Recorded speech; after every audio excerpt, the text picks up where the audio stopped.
오늘 하나님께서 우리에게 허락하신 말씀은 마태복음 8장 18절에서 27절까지 말씀입니다. 마태복음 8장 18절에서 27절.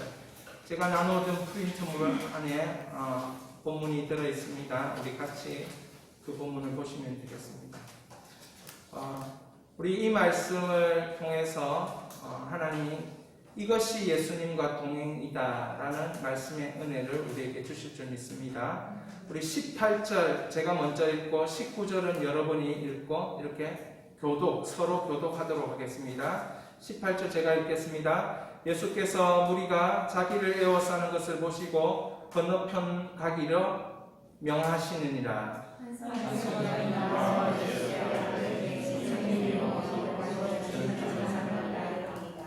예수께서 이르시되 여우도 굴이 있고 공중의 새도 거처가 있으되 인자는 머리 둘 곳이 없다 하시더라.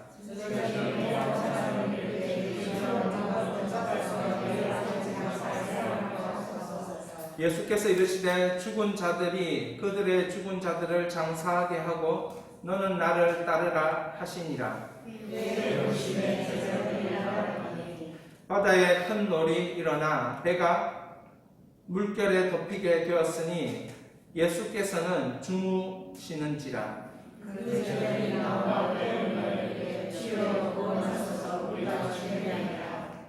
예수께서 이르시되 어찌하여 무서워하느냐. 믿음이 작은 자들아 하시고 곧 일어나사 바람과 바다를 꾸짖으시니 아주 잔잔하게 되거늘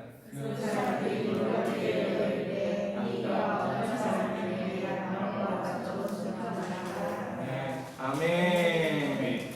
이 말씀 통해서 여러분이 예수님과 동행하는 그런 은혜, 약속들이 있기를 축원합니다.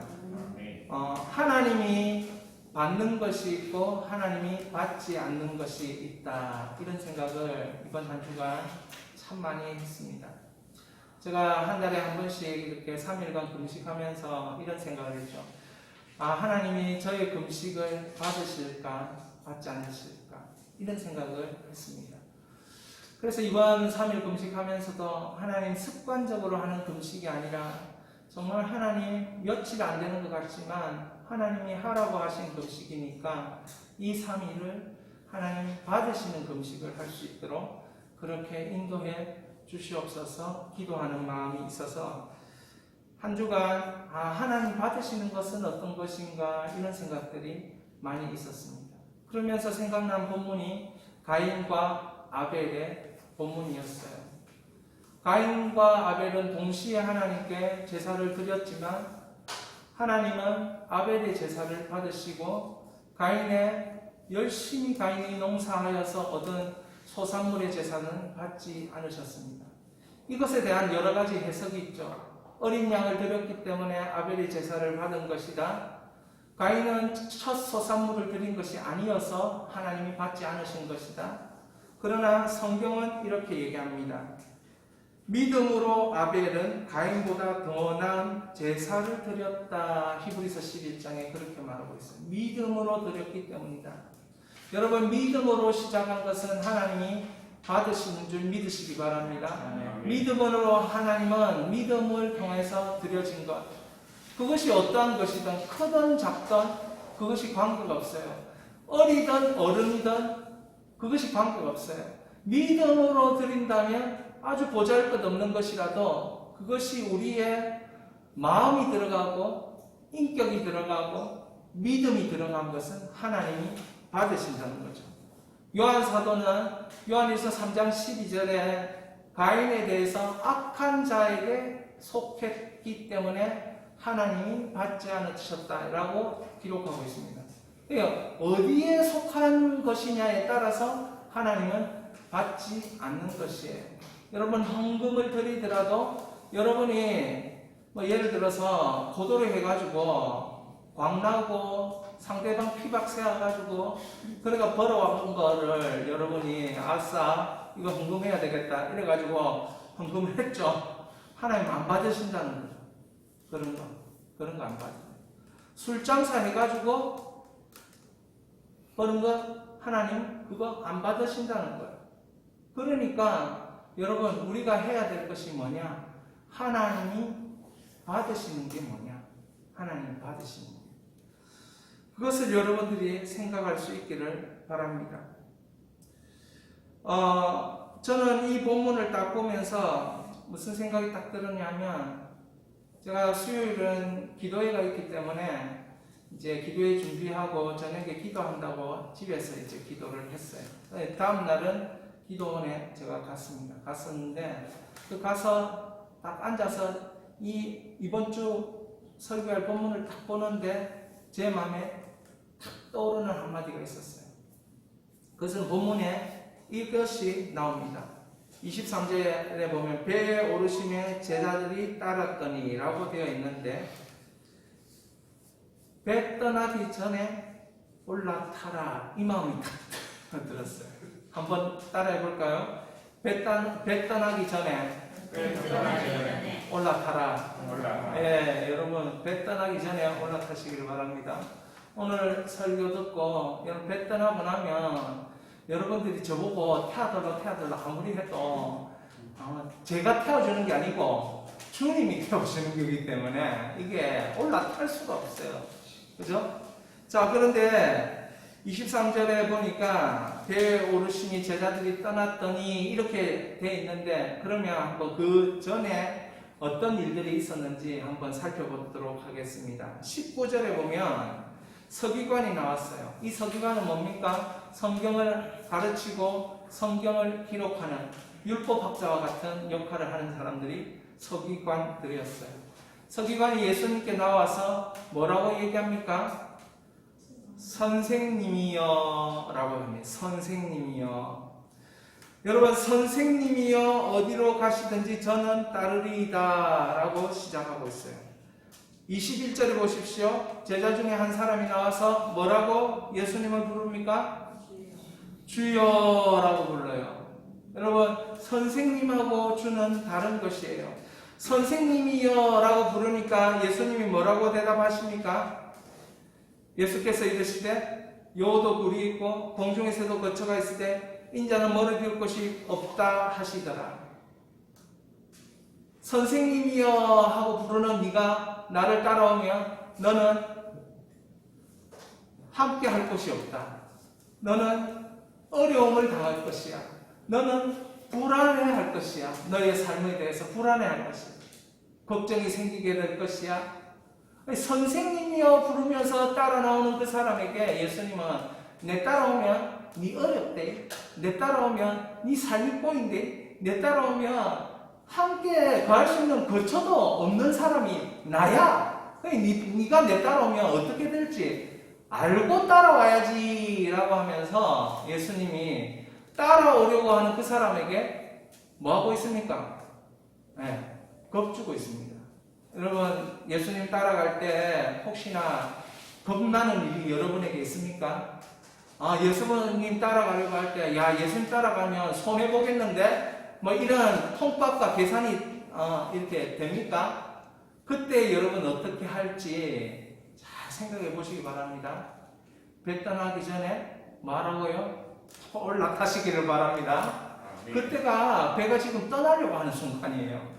자, 주여라고 부르는 그 사람에게 제자가 주여라고 불렀습니다. 뭐라고 예수님 대답합니까? 22절에 예수께서 이르시되 죽은 자들이 그들의 죽은 자들을 장사하게 하고 너는 나를 따르라. 여러분, 주여 부른다는 것은 무엇을 의미합니까? 주여라고 부르는 그것은 예수님, 저는 주의 종이 되기를 원합니다. 주님을 따라가기를 원합니다. 주님을 전적으로 인정하기를 원합니다. 주님께서 제 삶을 다스려 주시기를 원합니다. 그런 마음이 주여라고 부르는 거예요. 그러니까 선생님이여의 이 강도와 주여라고 부르는 그 강도가 틀린 거죠. 그러니까 예수님이 달리 말한 거예요. 선생님이여 부를 때는 니 내 따라오면 고생한대, 내 따라오면 니 힘들대, 내 따라오면 니 인생 불안하대, 이 정도로 끝나지만 주여 부를 때는 어떻게 아버지 제사들이 장사하는 거 그거 니 참여하지 말고 내 따라와라. 우선순위가 뭐냐? 생명, 살아있는 예수 그리스도를 따를 때는 네가 생명을 다하여 1순위로 나를 따라와야 된다. 여러분 유대 사회에 그리고 십계명에 부모를 공경하는 게 정확하게 나와 있기 때문에 유대 사회에서 이 부모가 돌아가실 때 장례를 치러지는 것, 장사하는 건 아주 중요한 일이었어요. 그걸 가볍게 여기는 사람은 아무도 없었어요. 근데 예수님이 그건 내버려 두고 나를 따르라 얘기하는 거예요. 왜? 너는 제자로서 주여라고 부르기 때문에. 여러분 결국에는 이 사람들에게 어떤 일이 일어났습니까? 여러분 한 서기관은 예수님을 따랐을까요? 어떻습니까? 여러분 생각에. 이런 질문을 드리면 여러분들이 속으로 질문하셔야 돼요. 나는 예수님을 따르고 있는가? 여러분 주여라고 말했던 그 제자들은 예수님을 따랐을까요? 23절에 그 대답이 있지요. 배에 오르심에 뭐라고 되어 있습니까? 제자들은 따랐더라 라고 되어 있는 거예요. 제자들은 따랐더라. 자, 예수님을 본 사람은 누구든지 예수님을 따르고 싶어 합니다. 오늘도 나는 예수님을 인격적으로 만나고 믿었기 때문에 과거에 그렇게 예수님이 나를 이 믿음의 백성으로 하나님 자녀로 삼아주셨기 때문에 그 예수님을 아는 사람은 예수님을 따르고 싶은 마음이 생겨요. 아, 예수님을 따라봐야지. 그리고 따르지 못한다면 그런 마음이 들어요. 예수님을 따라야 되는데 내가 이것 때문에 예수님 따르지 못했구나. 그게 하나님의 백성들의 증거인 것입니다. 하나님의 백성들은 예수님을 보았기 때문에 예수님을 따르고 싶은 열망이 그 속에 있습니다. 여러분 그런 열망이 여러분 속에 있습니까? 그런데 따르지 못하면 그 따르지 못하게 만드는 것 때문에 하나님 이것 좀 해결해 주셔서 주님을 좀 따를 수 있도록 해 주십시오. 이런 마음들이 생긴다니까요. 그게 하나님의 백성의 특징이죠. 그런데 오늘 예수님과 동행하는 거 어떻게 하는가? 그 첫 번째가 뭐냐면 선생님이요 주여 이렇게 부르면서 나왔던 사람들이 예수님이 진짜인지 가짜인지 그걸 측정하는 질문을 하는 거예요. 네가 말하는 게 네 마음속에 있는 진짜 맞냐? 네가 말하고 있는 것이 나를 향한 참된 마음이 맞냐? 그렇다면 내가 이것 얘기했을 때 네가 진짜 따라오고 싶냐? 이렇게 예수님은 더 정확하게 확인을 시키더라는 것입니다. 여러분 이때가 어떤 때냐면 결정적인 순간입니다. 여러분 결정적인 순간에 예수님을 따르는 것이 진짜 동행이라는 것이죠. 여러분 잘 될 때는 누구나 간증도 하고 뭐도 하고 이렇게 하면서 예수님을 따라 나오는 데는 별 문제가 없어요. 교회 나오는 데는 별 문제가 없어요. 근데 고난이 오고 힘든 일이 있고 또 인간적으로 수치스럽고 말할 것이 별로 없고 막 이러면 좀 이렇게 막 자기 모습을 드러내는 게 힘들어요. 그래서 예수님과 같이 결정적인 순간에 막 예수님에게 나가는 게 참 쉽지 않죠. 여러분 우리나라에 지금 그런 일이 없겠지만 뭐 예수님 믿으면 여러분 그 뭐 공산당이 내려와가지고 뭐랍니까? 예수 믿으면 오늘 이 자리에서 총살시키겠다. 예수 안 믿는다고 다 부인해라. 만약에 그렇게 한다면 여러분 결정적인 순간에 어떻게 하시겠습니까? 아무도 그런 일이 일어나지 않는다라고 생각하는 여러분의 믿음을 축복합니다. 그래가지고 지금 그런 일이 일어났다. 그러면 어떻게 하시겠어요? 장경동 목사님이 부흥회하면서 그렇게 물어보더라고요. 여러분 중에 만약에 공산당이 내려와가지고 예수 안 믿는다 하면 살려주고 예수 믿는다면 죽인다는데 여러분 어떻게 하겠습니까? 물어보니까 그 부흥회 같이 참석한 사람들이 전부 다 예수 다 믿겠다 그렇게 얘기를 했다고 해야 해요. 그러니까 그 뒤에 앉아 계신 담임 목사님을 쳐다보더만 한마디 해요. 담임 목사님에게 그때가 김정일이 살아있을 때인데 김정일한테 전화해가지고 공산당 그 특공대 10명만 이 교회로 좀 보내달라고 그러면 그때도 예수 믿겠다는지 보자면서 그렇게 국내 때 그 얘기하는 걸 제가 테이프로 들으면서 야 진짜 그 실제적이네. 여러분 결정적인 순간이 왔어요. 어떻게 하시겠습니까? 여러분 이것이 결정적인 순간이 왔을 때 예수님과 동행하는 거예요. 결정적인 순간이 오면 다들 쪼그라들고 다들 자기 처지를 생각하게 돼요. 꼭 이렇게까지 해야겠나 이런 마음이 드는 거예요. 그렇지만 그때가 하나님이 결정적인 순간에 배를 탔을 때 그 뒤가 드라마가 펼쳐지는 거예요. 제가 나중에 본문들을 조금 더 다루도록 하겠습니다. 결정적인 순간에 동행하는 것을 이 성경에 보니까 에스더가 가장 잘했던 것 같아요.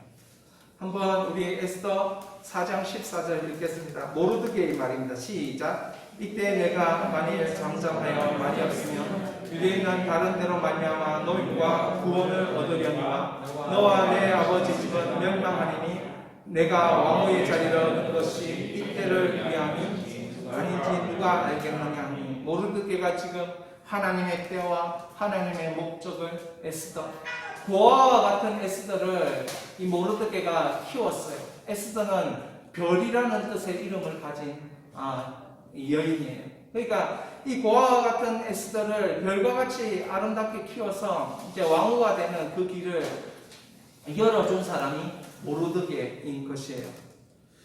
사실 이 당시 바사 왕국 하면 여러분 뭐 보셨을지 안 보셨을지 모르겠지만 영화에 보면 고대 전쟁 영화 뭐 헬라 나오고 그리스 나오고 막 이런 전쟁 영화 나오면 크세르크세스라는 사람들 왕의 이름들이 간혹씩 등장합니다.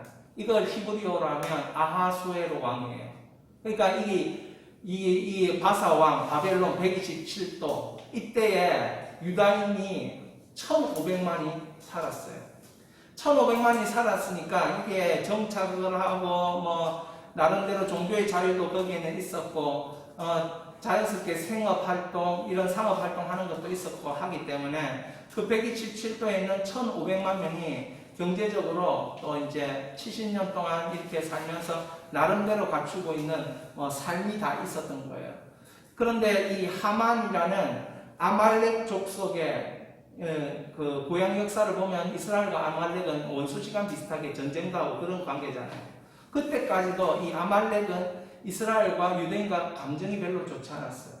아말렉 족속의 이 하만이라는 정치인이 이 유대인 1500만을 몰살시키고 거기서 나오는 엄청난 재정적인 것들을 통해 가지고 왕에게 아부하는 순간이 바로 이 순간인 거예요.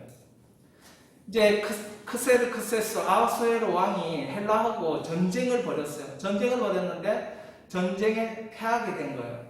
여러분 왕이 전쟁에 패하면 그 왕의 입지가 약해지고 전쟁으로 말미암아 수많은 돈을 재정을 쏟아붓고 쓰게 된단 말이죠. 그렇지만 뭐 왕의 권력이 있으니까 사람 한 사람 죽이고 살리는 건 아무것도 아니었죠. 그렇지만 그 재정적으로 국가가 큰 타격을 입고 막 그런 가운데 있었기 때문에 하만이라는 사람이 이 유대인들을 몰살시켜서 재정적으로 큰 유익을 그 왕에게 보이게 하려는 그런 계획들이 있었기 때문에 왕은 좋아할 수밖에 없었습니다.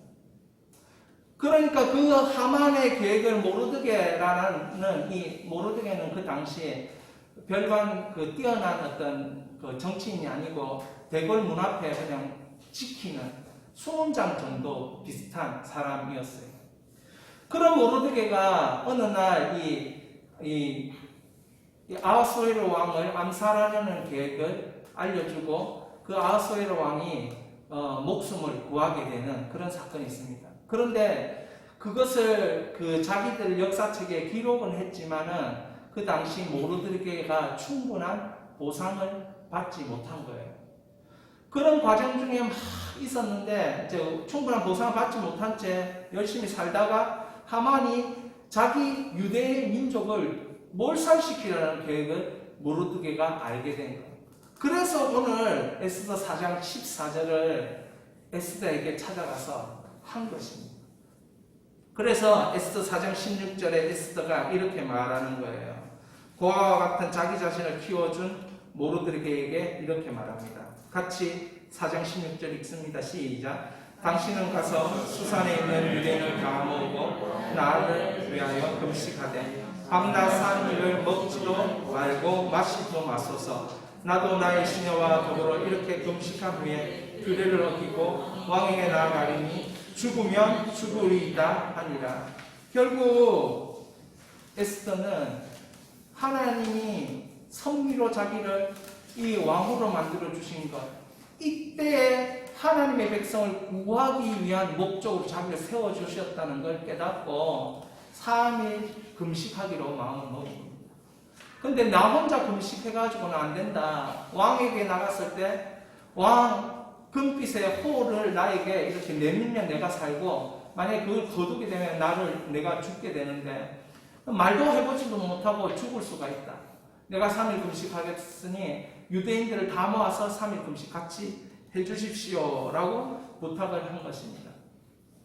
유대인으로서 에스더는 부정한 것과 정한 것에 구별을 짓는 삶을 살아야 했습니다.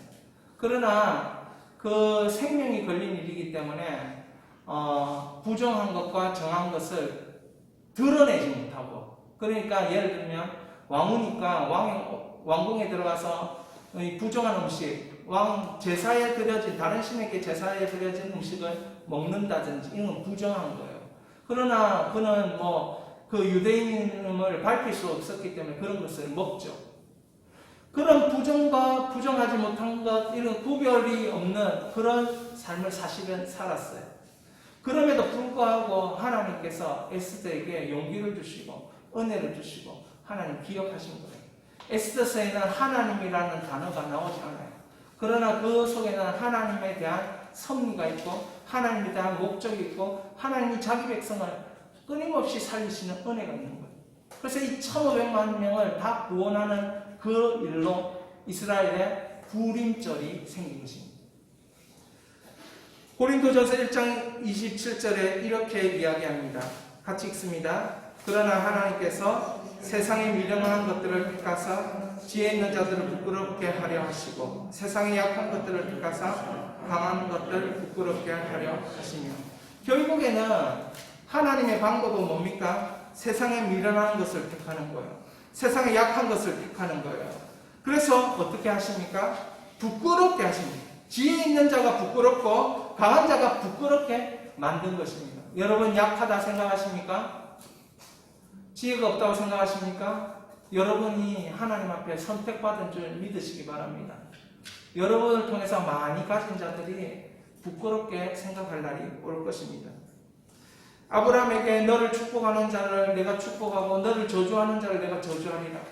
이 말씀은 이스라엘 백성들에게 두고 오는 세대에 그대로 돼요. 하만이 유대인들을, 이스라엘 백성들을 저주하니까 그 저주가 하만 자신에게 가는 거예요. 다른 사람을 그 자기 대적을 목을 달라고 이 교수대를 만들었는데 그 교수대에 자기가 목을 달게 될 줄 누가 알았겠습니까? 하나님이 그대로 그 저주하는 그 백성의 저주를 그대로 갚으시는 것들을 볼 수 있습니다. 잠언 19장 20절에 사람이 많은 계획을 세울지라도 그 계획에 완전히 서는 것은 하나님이 하십니다. 할렐루야. 네. 여러분, 스펄전이라는 이 목사님은 기적이 있어야 된다고 말해요. 기적이 없이 어떻게 놀랄 수 있겠는가? 왜 하나님은 기적을 일으키시는가? 여러분, 하나님이 기적을 일으키셔야 우리가 그걸 보고 믿는 은혜가 있다는 거예요. 불신자들은, 우리는 말씀을 따라 신자는 믿지만 불신자들은 말씀을 모르기 때문에 하나님을 믿을 기회가 없는 거예요. 그렇기 때문에 불신자들이 하나님을 볼 수 있는 기회는 하나님이 초월적인 일들을 하셔서 기적을 베푸시면 불신자들이 하나님을 볼 수 있는 눈이 그제서야 열려서 하나님을 믿게 되는 일이 일어나는 것입니다. 그래서 하나님께서는 기적을 우리 가운데 베푸셔요. 그래서 우리가 사람이 못하는 것이 있다는 것, 그것은 하나님이 한계가 있다는 것, 그거는 하나님이 기회를 주시기 위해서, 자신을 보여주기 위한 기회를 주시기 위해서 그런 것이죠. 사랑하는 여러분, 여러분이 못하시는 것이 있습니까? 한계가 있습니까? 기적을 주시는 하나님을 만나시기를 바랍니다. 그래서 여러분의 인생에 놀라운 은혜가 일어나시기를 주의 이름으로 축원합니다. 23절에 보니까 예수님을 따라왔어요. 여러분, 예수님 따라오고 나면 여러분에게 어떤 일이 일어납니까? 여러분에게 일어나야 될 일은 어떤 일입니까? 제가 다음 페이지에 보면 23절부터 27절까지 있고 그 밑에 제자들이 따랐더니, 여러분, 예수님을 따르고 나면 여러분에게 어떤 일이 일어나야 됩니까? 놀라운 일이 일어나야 됩니다. 예수님을 따라오면 감사할 일이 일어나야 돼요.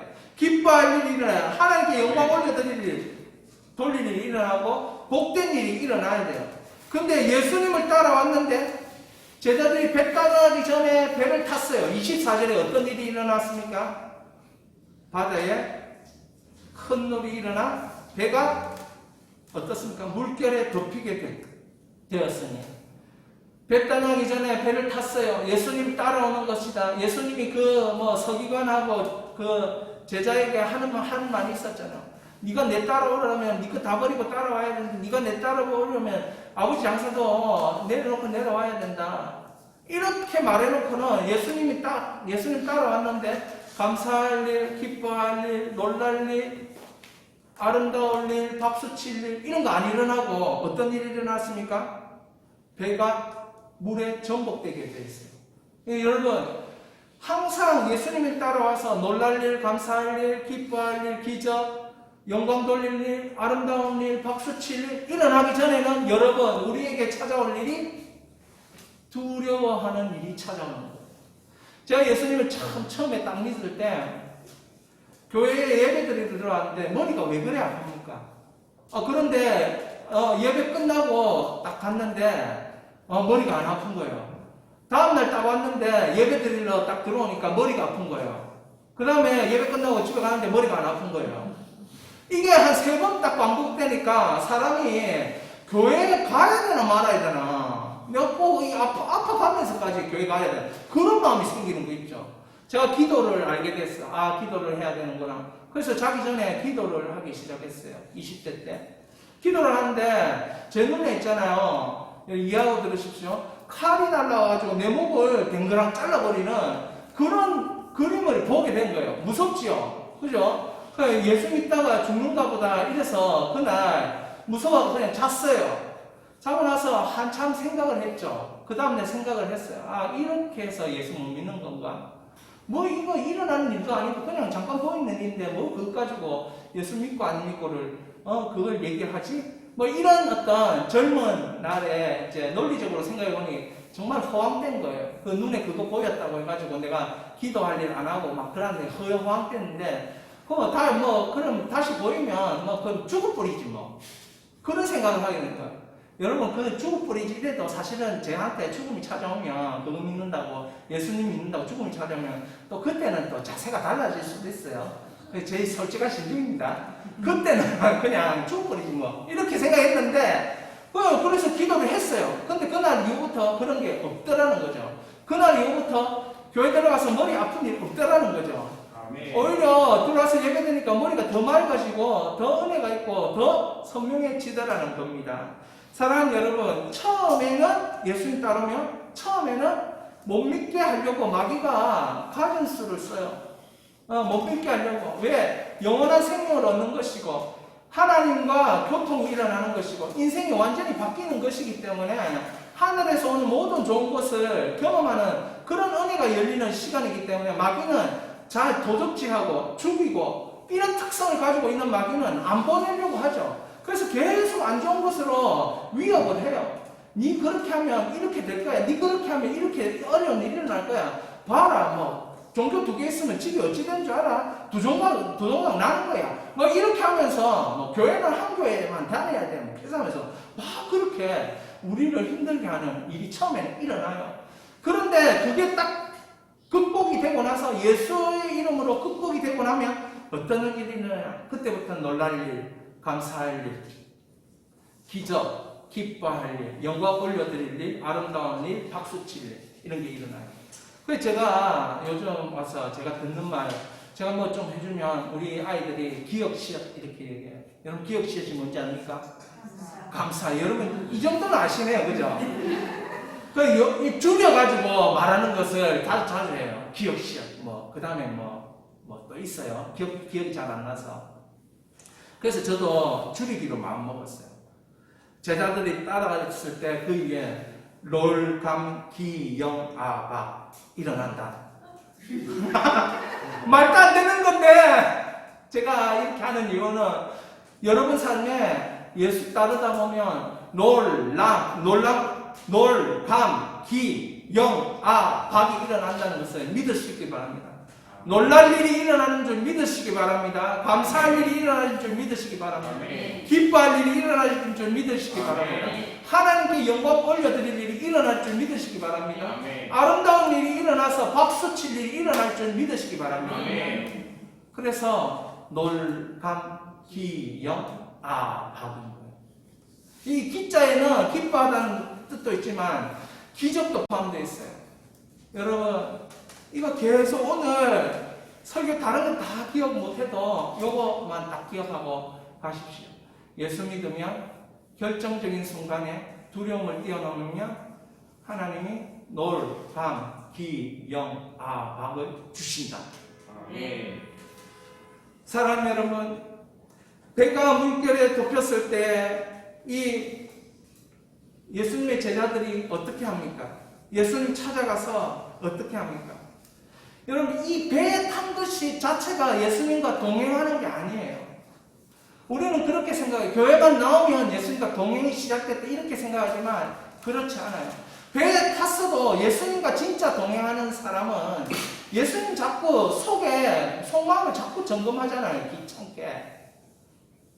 나는 진짜 진심인데 또 그게 더 깊은 진심인지 서기관도 확인하고 제자도 확인하고 자꾸 그렇게 하잖아요. 그러면서 배 안에서도 마찬가지예요. 진짜 주님과 동행하고 있는가? 그건 어디서 합니까? 이 물결이 일어나가지고 배를 덮을 때에 제자들이 예수님 앞에 찾아가지고 예수님 물이 덮었어요. 우리 죽어가요. 배 깔았는데요. 이렇게 얘기했겠습니까? 그럼 예수님과 진짜 동행하는 사람은 그렇게 얘기 안 한다는 거죠. 예수님 찾아가서 예수님 깨우면서 예수님 경상도시로 보고 일어나 있어. 큰일 났습니다. 예수님 일어나 있어. 일어나서 내 좀 살려주소. 이렇게 예수님과 동행하는 거라는 거예요. 충청도 사투리 참 좋던데 보니까 그 흉내만 낼 수 있으면 그걸로 흉내내면 여러분들이 더 마음에 이자만 넣으면 된다는 거예요. 뒷산! 뭐 이런 식으로. 사랑하는 여러분, 예수님과 동행한다는 건 자기가 어려움 당했을 때 예수님을 흔들어 떼우는 게 예수님과 동행하는 거예요. 도대체 예수님 뭐 하십니까? 내가 어려움 당하고 있는데 내 천국 갈 백성이 어려움 당하고 있는데 뭐 하십니까? 좀 빨리 일어나서 날 좀 도와주십시오. 예수님 주무십니까? 그렇게라도 예수님 깨워서 동행하는 것이에요. 그때 예수님은 어떻게 말합니까? 어찌하여 무서워하느냐? 믿음이 적은 자들아. 여러분 예수님한테 꾸지람 들을 수 있어요. 회개 받을 수만 있다면 그런 꾸지람은 들어도 되지 그죠? 그럼 지금 죽을 판인데 예수님 꾸지람하는 건 무슨 대수입니까? 아이고 예수님 죽겠는데 빨리 좀 어찌 좀 해주이소. 아이 믿음이 적은 놈들 하여튼 내가 아무리 말해도 안돼 그 말이 좀 듣고 꾸지람 좀 듣고 고개 푹 숙여가지고 그래 예수님 믿음 없습니다. 어쩌면 좋겠습니까? 좀 믿음이 없으니까 예수님 좀 어떻게 해주십시오. 그러는 게 예수님과 동행하는 거라는 거죠. 그러니까 예수님이 뭐라고 합니까? 같이 읽습니다. 곧 일어나. 시작. 곧 일어나 바람과 바다를 꾸짖으시니 아주 잔잔하게 되거늘. 여러분 이때에 두려움을 딱 끝나고 나니까 놀감, 영, 기, 박이 일어난 거예요. 그러니까 예수님 배 떠나기 전에 배 안 탔으면 이거 경험했겠냐는 거죠. 두려움을 경험할 수 있어요, 신자가. 그래도 그 두려움을 이기고 그 두려움에서 예수님과 동행하면 놀라는 일, 감사할 일, 하나님께 영광 돌리는 일, 기적과 기뻐할 일, 아름다운 일, 박수칠 일이 기다리고 있다니까요. 아멘. 그러니까 여러분 배 떠나기 전에 올라타라는 거예요. 사랑하는 여러분, 네모박스에 있는 것 한번 읽어볼까요? 아브라함은 같이 읽겠습니다. 시작.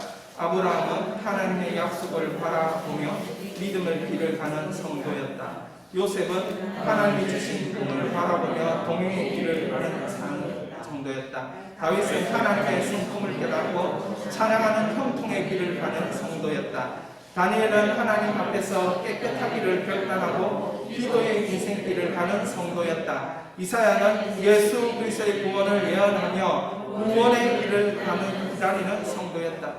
모두 다 구약의 성도는 이 놀감, 기억, 아박을 다 경험한 거예요. 그런데 이걸 다 경험하기 전에는 그들에게는 뭐가 있었냐? 두려움이라는 게 있었어요. 본토 친척 아비를 내버려 두고 간다는 것 자체가 두려움이죠. 요셉 버림받았잖아요. 형제에게 버림받고 팔려갔잖아요. 감옥에도 들어갔잖아요. 음해도 당했잖아요. 그런 두려움이 있었지만 그에게는 결국에는 하나님과 그 꿈으로 동행하는 길이 열렸잖아요. 두려움이 다 있어요. 다윗도 사울에게 쫓김을 당하여 죽을 고비를 넘겼지만 결국에는 찬양하니까 하나님의 성품을 찬양하다가 형통의 길이 열린 거예요. 다니엘은 어떻습니까? 하나님 앞에 깨끗하게 살고 싶다 결단하고 하루에 3번 기도하고 인생 전체가 7만 번 이상의 기도로 묶여져서 하나님 앞에 드리니까 기도 인생이 되니까 그 인생이 형통한 인생으로 쓰임받게 되더라는 거예요. 이사야가 죽을 똥 살똥하는 그런 고통 가운데 이스라엘 백성 있었지만 구원하시는 예수님 바라보고 그 예수님을 증거하고 그 예수님 오셔서 이렇게 하실 것이다. 그분에 대한 예언하다가 구원의 길에 대한 그 선명한 눈을 뜨게 됐지 않습니까? 그것이 우리가 누리는 구원의 역사인 것이에요. 사랑하는 여러분, 두려움이 따를 때에 그때 기회가 찾아왔다라고 믿으시기 바랍니다.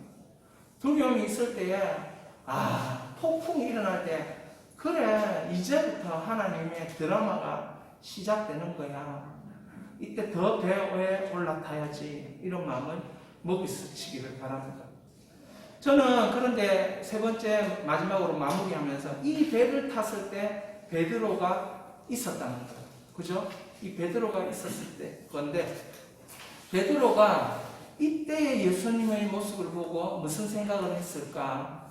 여러분 베드로의 삶은 이런 것입니다. 베드로 전후서의 삶을 보면 베드로는 예수님과 동행하는 것에 익숙한 사람이었어요.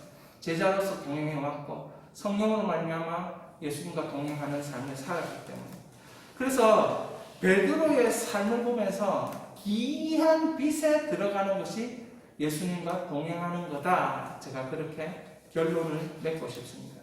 베드로의 삶이 어떻습니까? 마태복음 16장 16절입니다. 같이 읽겠습니다. 시몬 베드로가 대답하여 이르되 주는 그리스도시요 살아계신 하나님의 아들이십니다. 시몬 베드로가 뭐라고 얘기합니까? 베드로가 저는 그리스도시요 살아계신 하나님의 아들이다. 예수님 너무 기특한 거예요. 그래서 베드로가 네 고백 위에 교회를 세우겠다. 네 고백 위에 교회를 세우겠다. 어떻게 이렇게 가르쳐 주지 않았는데 네가 이렇게 고백하냐. 그러면서 축복하시죠. 그런데 누가복음 22장에 보면 이 베드로의 참모습이 나와요. 31절에 예수님이 말씀하셔요. 시몬아 시몬아 보라 사단이 너를 밀가루듯 하려고 요구하였으나 그러나 내가 너희를 위하여 내 믿음이 떨어지지 않기를 기도하였노니. 예수님이 사단이 계속 공격하는데 예수님이 기도해서 베드로 믿음 지켜줬다는 거예요. 베드로 믿음 자라게 해줬다는 거예요. 여러분 우리 기도가 다른 사람의 믿음을 자라나게 하고 우리 기도가 다른 사람을 시험 들지 않고 만들고 우리가 기도를 많이 하면 교회가 시험 들지 않고 우리가 기도를 많이 하면 우리의 삶이 시험 들 일이 별로 없다. 우리가 기도 많이 하면 우리 자녀들이 시험 들 일이 별로 없다. 믿을 수 있기를 바랍니다. 우리가 큐티인 예배를 드리는데 우리 아이들 중에 한 명이 이렇게 마지막에 소감을 얘기해보라 이렇게 얘기하는데 어떻게 얘기하냐면 내 삶에서도 고난이 많을 건데 그때 하나님 말씀으로 이길 수 있도록 그렇게 해야 되겠다 그렇게 얘기했어요. 그 제가 속으로 고난이 많으면 안 될 텐데 고난이 많으면 곤란하잖아. 근데 이 말에서 저는 비결을 찾는 거예요. 우리가 기도를 많이 하면 많이 고난받을 인생도 고난을 받지 아니하고 하나님이 건져주시고 지켜주시고 믿음을 성장시켜주시고 은혜를 주신 줄 믿습니다. 아멘. 그렇게 예수님이 기도를 많이 했어요. 베드로를 위해서. 그리고 33절에 보니까 베드로가 그 예수님의 말을 듣고 감동을 받아가지고 주와 함께 어디도 가겠다? 옥에도 가겠다. 주와 함께 죽기를 각오한다 했어요. 34절에 베드로야 내가 내게 말하노니 예수님이 뭐랍니까? 오늘 닭이 울기 전에 내가 3번 나를 모른다고 부인하리라. 이렇게 얘기하는 거예요. 야, 베드로가 진짜 상태가 좋아가지고 야, 주님을 위해서 저 죽을 수 있어요. 어디 가든지 저 갈게요. 막 그 상태가 좋아서 그렇게 얘기했는데 예수님이 진짜 허를 찌는 거예요. 닭 울기 전에 네 3번 나를 부인할 거야. 그렇게 얘기하는 거예요. 그리고 나서 44절을 보니까 예수님이 땀이 핏방울 듯이 간절히 기도했는데 기도한 후에 제자들에게 찾아가 보니까 누가복음의 표현은 이래요. 이 돌 떨어진 만큼의 거리에서 떨어져서 예수님 기도하고 제자들이 기도하고 이렇게 기도했는데 기도 끝나고 땀방울이 핏방울 듯이 기도하고 난 후에 예수님이 제자들 찾아오니까 성경에 슬픔으로 인하여 잠든 것을 보시고 이렇게 아마 슬퍼가지고 모든 걸 포기하고 잠든 것 같아요. 왜? 힘들면 자고 싶잖아요. 이게 끝났으면 좋겠다. 그런 마음으로 자고 있었던 것 같아요. 그때 예수님이 시험에 들지 않게 깨어 기도하라. 여기까지는 막 그냥 괜찮은 것 같아요. 베드로의 상태가. 근데 60절을 보니까 22장 60절을 보면 이렇게 됐어요. 베드로가 여러 사람들하고 같이 있고 예수님은 잡혀가고 막 이런 상황이에요. 그리고 나서는 이 어떤 베드로에게 어떤 그 시종이 와서 베드로에게 묻는 거죠. 니도 그때 같이 있었던 예수님과 같이 있었던 도당이 아니냐? 이렇게 하니까 베드로가 무슨 소리 하나? 나는 모른다. 니 내 얼굴 똑바로 봐라. 내가 그 사람 진짜 맞나? 이러면서 그 사람하고 얘기하고 있는데 답이 온 거예요. 그러면서 예수님 뒤를 딱 돌아봤는데 베드로를 하고 맞힌 거예요. 소름 돋죠, 그죠? 여러분 베드로가 아니라서 소름이 안 돋는데 베드로면 이거는 지금 어떻게 해야 되나? 내 인생 끝난 것 같은데 이제 다시는 기회가 없는 것 같아. 막 그런 마음이 드는데 그러면서 기억이 난 거예요. 3번 닭 울기 전에 3번 나를 부인하리라. 그러니까 누가복음 22장 62절에 베드로가 밖에 나가서 심히 통곡하니라 이러면서 누가복음 22장 끝이 나요. 요한복음 21장에서 이 배신한 베드로를 예수님이 찾아와 고기를 구워주면서 나를 사랑하느냐 내 양을 먹이라 내 양을 치라 내 양을 먹이라 그렇게 말씀하시면서 베드로의 인생에 대해서 18절 요한복음 21장 18절 말합니다. 같이 읽겠습니다. 시작. 내가 진실로 내게 이르노니 내가 젊어서 스스로 뛰고 원하는 곳으로 다녔거니와 늙어서는 내 팔을 벌리니 남이 내게 뛰고 원하지 아니하는 곳으로 데려가리라. 예수님이 어떻게 하신다고? 네 원하는 곳에 가지 못하고 이제 내가 네 데리고 다닐게. 내가 네 원하는 곳이 아니라 내가 원하는 곳으로 예수님이 원하는 곳으로 데리고 다닙니다. 여러분 혹시나 나의 원함과 상관없이 이 교회에 왔다면 예수님이 데리고 왔는가 보다 그렇게 생각하시기 바랍니다. 나는 원하지도 않는데 괜히 나한테 전화해가지고 내가 코끼 가지고 이어 왔다. 내가 데리고 온 게 아닙니다, 여러분. 여러분 금식 3일 하고 나니까 얼굴 작게 보니까 사람이 괜찮게 보입니까? 그러니까 여러분이 온 게 아닙니다. 여러분이 오게 된 거는 하나님이 여러분을 띄워가지고 그냥 데리고 다니기 때문에. 저도 이것에 대한 신뢰가 있어야 돼요. 성도에 대한 이런 신뢰. 베드로가 이렇게 산전수전 다 겪으면서 예수님과 동행하면서 깨달은 게 있어요. 이 베드로전서 후서를 회람서신이라고 하는데 흩어진 백성들에게 하나님 백성들에게 보내어서 읽게 만드는 서신이에요. 그러니까 흩어진 백성들이 하나님 앞에 어떻게 살아야 될지 내가 예수님 3년 따라가 보니까 이렇더라. 예수님 성령 받아보니까 그 다음부터 이렇게 살아야 되더라.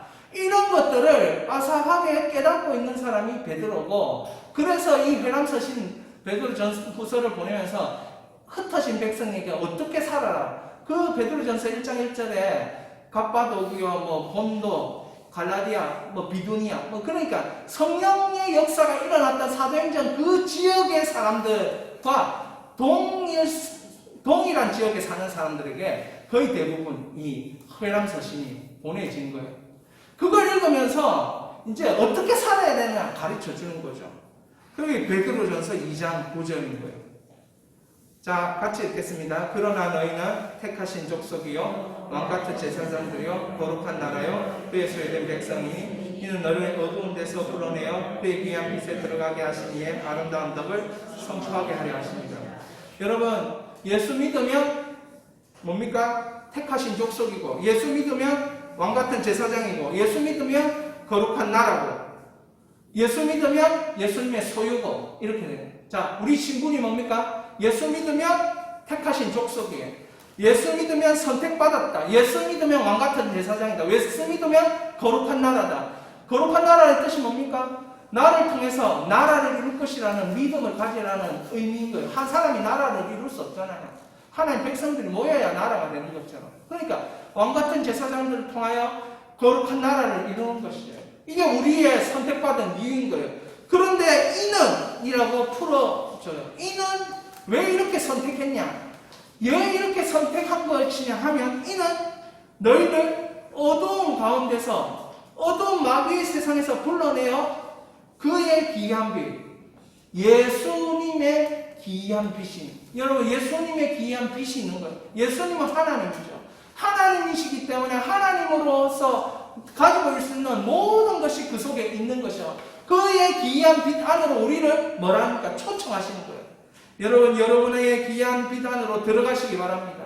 그 귀한 빛 안으로 들어가서 하나님, 예수님이 누구신지 볼 수 있기를 바라요. 그리고 여러분 자신이 그 안에서 뭐하고 있는지 볼 수 있기를 바라요. 여러분, 이게 굉장히 중요해요. 하나님을 안다는 것은 성경을 아는 것이고, 성경을 안다는 것은 하나님의 성품을 아는 것이고, 하나님의 성품을 아는 것은 하나님의 귀한 빛 안으로 내가 들어갈 수 있는 길이 열렸다는 걸 의미하는 거예요. 그러니까 내가 그 귀한 빛 안에 들어가서 쪼글 쉬고 앉아 있느냐, 찬양 부르고 있느냐, 거기서 눈물 찔찔 흘리고 앉아 있느냐, 묶여 있느냐, 그 내 자신을 볼 수 있는 눈이 열려야 돼요. 그래야 거기서부터 하나님 앞에 이건 아니지 않습니까? 이건 하나님이 말씀하시는 거 아니지 않습니까? 거기서 예수님을 흔들어 깨우는 게 가능한 그 일이 일어나는 거예요. 왜냐하면 이게 거룩한 백성이 아닌 걸 깨닫기 때문에 그래요. 여러분, 세상 안에서 여러분 보십시오. 어떻습니까? 세상 안에서는 실력으로 여러분 평가해요. 세상 안에서는 돈으로 여러분 평가해요. 세상에서는 지위로 여러분 평가해요. 그러니까 그 안에서는 힘을 쓸 수가 없죠. 실력으로 평가하니까. 그래, 예수 안으로 들어와서 여러분들 달리 보는 일들이 일어나야 되는데, 그걸 하려고 하면 예수님을 알아야 되고, 하나님을 알아야 되고, 그리고 귀한 빛에 들어간 내가 어떻게 보이는지 깨달아야 되는 거예요. 베드로는 배 속에 탔을 때, 그 배에 풍랑이 이럴 때, 야, 이거 죽었구나. 다 죽었어. 이 방법은 예수님 깨배는 것밖에 없어. 그러니까 예수님 깨웠어. 그러니까 예수님 깨워놓으니까 예수님 알아서 다 하네. 할렐루야. 이게 이제 성경의 진리인 거예요. 예수님을 깨워놓으면 예수님이 알아서 한다네. 그럼 뭐 그렇다고 해서 예수님이 오토매틱이냐? 그렇게 이해하면 안 되고, 예수님이 인격적으로 우리를 사랑하기 때문에 그 상황을 그냥 내버려 두지 않는다는 거죠. 거기에서 더 살 수 있는 길을 열어주기 위해서 그 파도를 향해서, 그 물을 향해서 꾸짖은 거예요. 그냥 누가는 그냥 꾸짖어서 배가 그 물이 잠잠해졌다 이렇게 생각을 하지만, 베드로가 딱 보기에는 그게 아닌 거예요. 큰 소리로 꾸짖은 거예요. 뭐라 해야 됩니까? 이 출렁이는 물들은 잠잠할지어다, 이런 걸 선포한 걸, 예수님이 선포한 걸 베드로는 본 거예요. 아, 예수님은 저렇게 하셨지. 우리가 해야 돼. 우리가 예수님 따라 해야 빛이 아름다운 덕이 되고 아름다운 덕을 보았을 때 뭐 하는 겁니까? 선포하는 겁니다. 예수님이 하셨듯이 베드로가 선포해라고 자꾸 가르치는 거예요. 예수님 안에 있는 귀한 빛에 들어가면 네가 다른 존재가 돼. 세상에서 보는 그런 시시한 존재가 아니고 이 예수님 안에 있으면 예수님 니를 사랑하니까 니를 앞으로 들어서시는 하나님의 권능을 네가 그 속에 있는 거야. 예수 안에 있는 예수님의 귀한 빛은 권능도 있고 능력도 있고 사랑도 있고 예수님의 귀한 빛은 은혜도 있고 공급도 있고 고치심도 있고 치유도 있고 그러니까 예수님의 그 귀한 모든 것을 이 혜택을 입으면서 뭐 병도 낫고 하나님의 일이 일어나고 그런 거예요. 그러니까 그 귀한 빛 안으로 들어가면 내가 달리 보이는 거예요. 여러분 그러니까 저는 어떻겠습니까? 저도 예수님 안에 탁 들어가가지고 그 귀한 빛에 들어가서 내 모습을 좀 보여주세요. 제가 이 3일 동안 기도를 한 것입니다. 3일 동안 기도를 했는데 제가 감민산 기도원에 올라갔지만 이용란 원장님이 제가 설교하는 거 한 번도 들어본 적도 없고 그분하고 뭐 대면해 본 적도 없는데 딱 올라갔는데 3시에 한 20명이 앉아있는데 그분이 와서 설교를 하는 거야. 설교를. 제가 들어보니까 참 20살 정도 때 그 감림산 산에 들어와가지고 그 기도원을 만들고 산 파고 막 그런 걸 본인 혼자서 이제 하기 시작했대요. 근데 20살 때 기적이 막 너무 많이 일어나. 52년인가 3년을 했으니까 여러분 그때가 언젠지 좀 이게 감이 오십니까? 50년 전 얘기라는 거예요. 그때 하나님이 은혜를 주셔가지고 손을 올리는 자마다 병이 전부 다 났다. 그래 이게 나오는 사람마다 막 문제가 해결되고 막 그런 일이 막 계속 일어나요. 어느 날 그분이 가만히 생각해봐. 하나님 이러다가 내가 우상이 되겠습니까? 이런 생각이 들어요. 왜? 자기가 손 올린 사람마다 기도가 다 나았고 그러니까 안수받으러 자기한테 안수받으러 그렇게 사람들이 왜 특징이 많이 오더래요. 그러니까 기도원을 그렇게 가보시면 알겠지만 그렇게 세웠죠. 그래가지고 하나님 앞에 기도를 했대요. 하나님 내가 우상되고 내가 버림받으면 그건 무슨 소용이냐고. 내가 안수 안 하겠다고.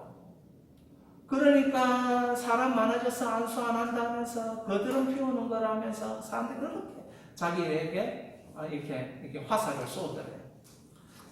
그러고 나서는 이제 기도원이 어느 정도 안정화되고 나서 그분이 선교를 나갔어요.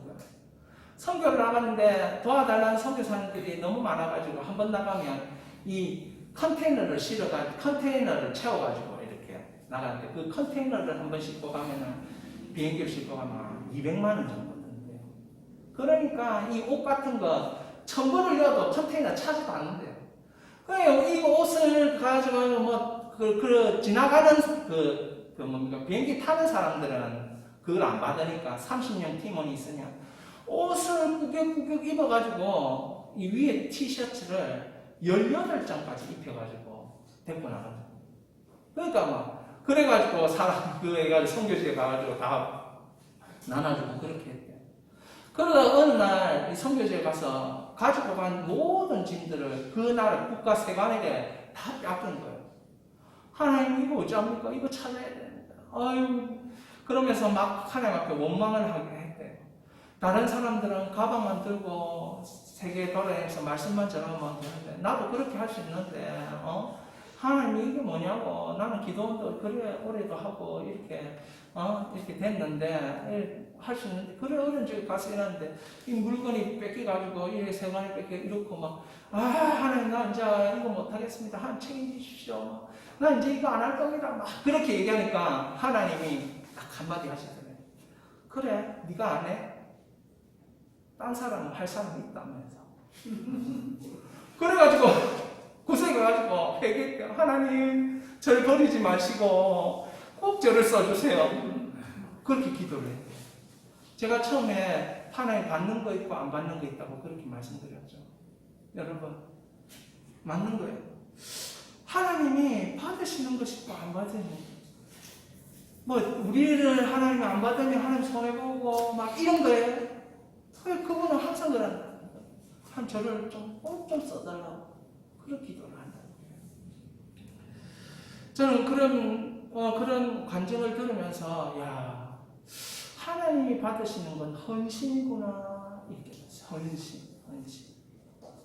그러면 제가 이 말씀을 이제 전할 걸 알고 있으니까, 전할 걸 준비를 했으니까 생각하는데, 그러면 기이한 빛에 들어간 내 모습을 보게 해달라고.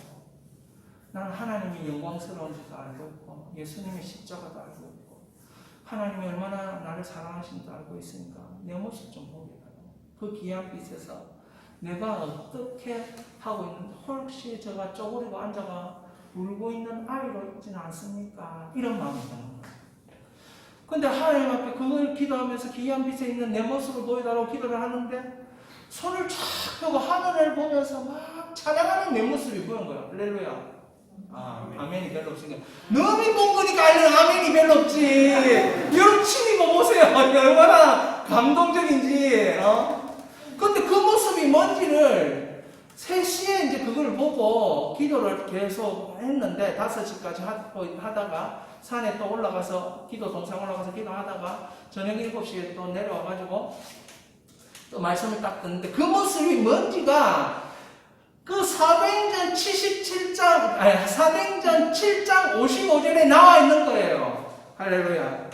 스데반이 성령에 충만하여 하늘 우러러 주목하여. 거기에 내가 봤던 게 나와 있는 거예요. 제가 이렇게, 여러분 감동이 안 되죠? 너무 본 거기 때문에 감동이 원래 안 되는 거예요. 여러분이 직접 내가 그 기이한 빛에 들어간 내가 뭐 어떤 모습으로 있습니까? 내가 춤을 추고 있습니까? 내가 기뻐하고 있습니까? 내가 주의 일을 하고 있습니까? 내가 주님의 있는 그곳에서 내가 정말 주님의 백성들과 함께 더불어 예배 드리고 있습니까? 막 그런 질문을 하면서 여러분들이 직접 들어가서 보면 여러분들이 어떻겠어요?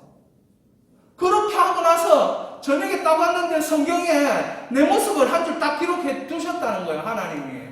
그 사람이 그거 와가지고 그 시간에 왜 말했을까?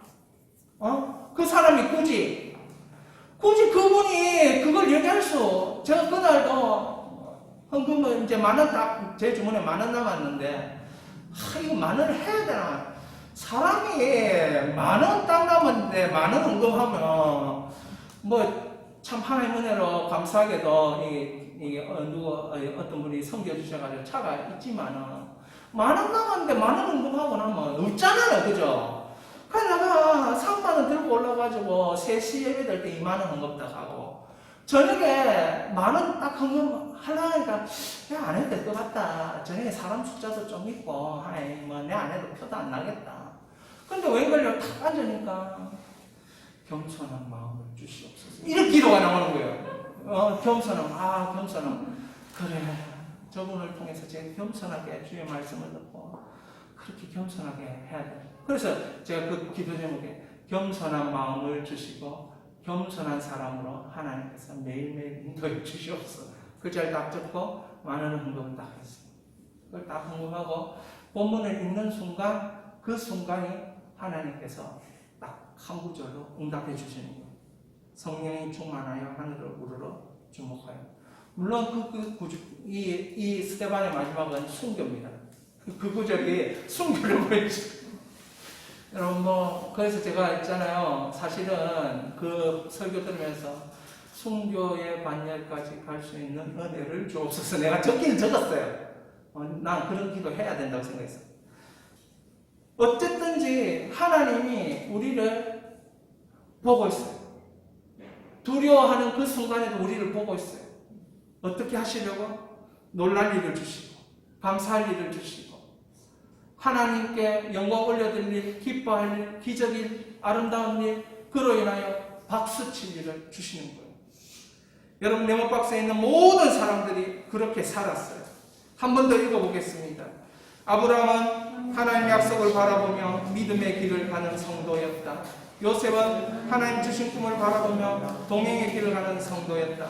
다윗은 하나님의 성품을 깨닫고 찬양하는 형통의 길을 가는 성도였다.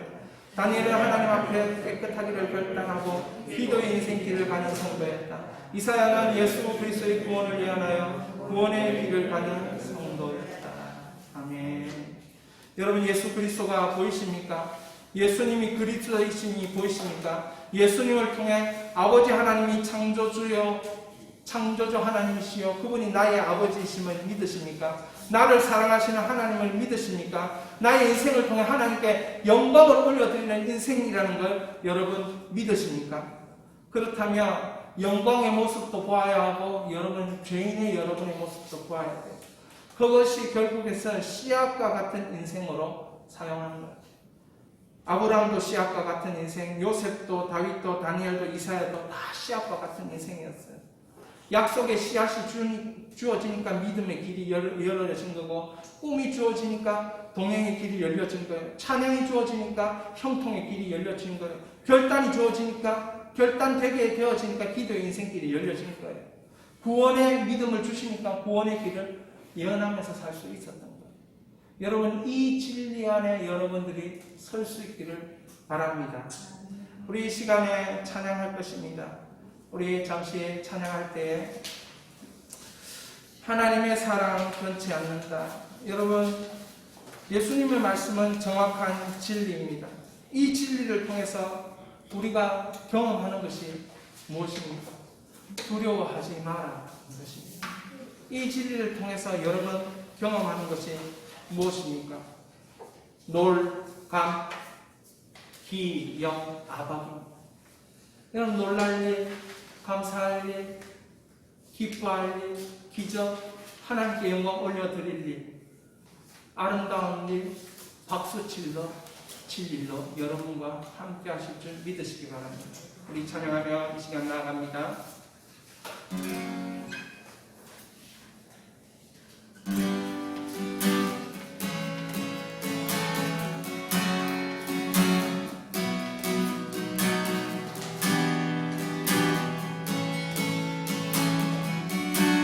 하나님 사랑 변치 않는다.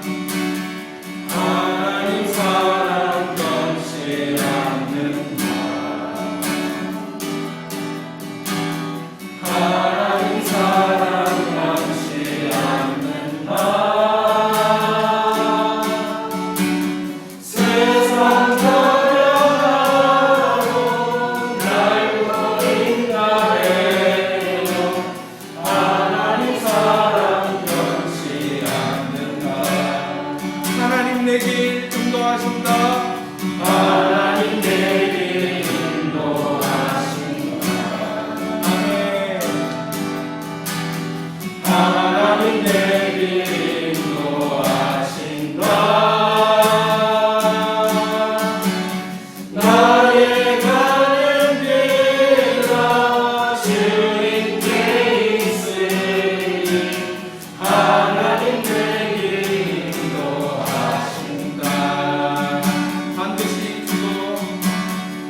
반드시 이도록 응답하신다.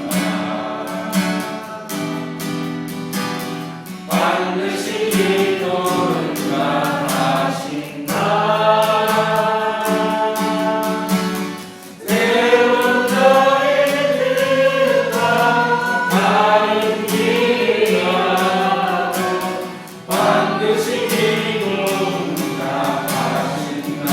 하늘의 것을 구하면 산다. 하늘의 것을 구하면 산다. 하늘의 것을 구하면 산다. 하늘의 것을 구하면 산다. 세상 못된 것은 소망 두지 말고 하늘의 것을 구하면 산다. 우리 다시 한번 하늘의 것을 구하면 산다. 하늘의 것을 구하면 산다. 아멘. 하늘의 것을 구하면 산다. 세상 못된 것을 소망 두지 말고 하늘의 것을 구하면 산다.